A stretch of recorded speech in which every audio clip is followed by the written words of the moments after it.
लिखो। कहते हैं खालिद तू मुझसे सिपाही मांगा था, मैं तुझे ऐसी सिपाही भेजूंगा कि अगर पूरी दुनिया मिल जाए तो उन्हें कोई शिकस्त नहीं दे सकता है। कहा तुम में से तलहा और जुबैर मौजूद हैं? तलहा और जुबैर कहते हैं कि हाँ अमीरुल मोमिनीन मैं हाजिर हूं।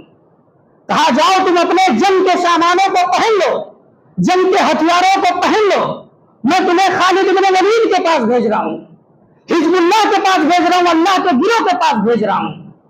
लोगों ने कहा कि अमीरुल मोमिनीन ये 2 आदमी से क्या होगा, वहां दुश्मन 1.5 लाख दुश्मन है, ये 2 आदमी से क्या होगा।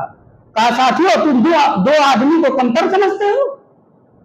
मैंने अपने नबी मोहम्मद सल्लल्लाहु अलैहि वसल्लम से सुना था कि ओहद मैदान ओहद के अंदर जब तीरों की बारिश हो रही थी तो तलहा अपना सीना लेकर नबी के सामने खड़ा हो गया था और अल्लाह के रसूल ने कहा ए तलहा तू बैठ जा, तुझे लातादाद तीर लग चुका है।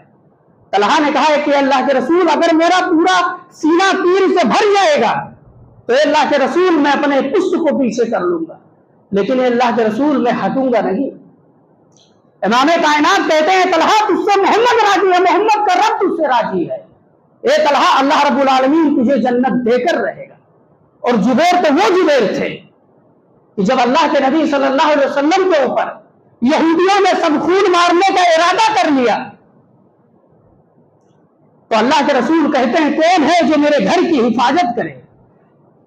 अगर जो शख्स मेरे घर की हिफाजत करेगा अल्लाह रब्बुल आलमीन जन्नत में उसके महल की हिफाजत, उसके घर की हिफाजत फरिश्तों के जरिए कराएगा। तो जुबैर उठे और कहते हैं अल्लाह के रसूल मैं आपके घर की मैं हिफाजत कर रहा हूं। अल्लाह के रसूल जब तक मेरे जिस्म के अंदर एक कतरा लहू मौजूद है अल्लाह के रसूल मैं आप तक किसी काफिर को पहुंचने नहीं दूंगा। इमाम कायनात कहते हैं ए जुबैर तुझसे मोहम्मद राजी है, मोहम्मद का रब तुझसे राजी है। ए तलहा तुझे अल्लाह रब्बुल जुबैर तुझे अल्लाह रब्बुल आलमीन जन्नत देकर रहेगा। और जब ये दोनों जलीलुल कदर सहाबा जंग के मैदान में पहुंचते हैं और खालिद इब्न वलीद उस खत को पढ़ते हैं तो कहते हैं कि अभी फतेह तो हमारी मुकद्दर बन गया है, क्योंकि फारूक आजम ने कोई मामूली शख्स को नहीं भेजा है कि जिनकी बशारतें खुद नबी कायनात ने दिया है, अभी तो फतेह हमारे हाथ में है।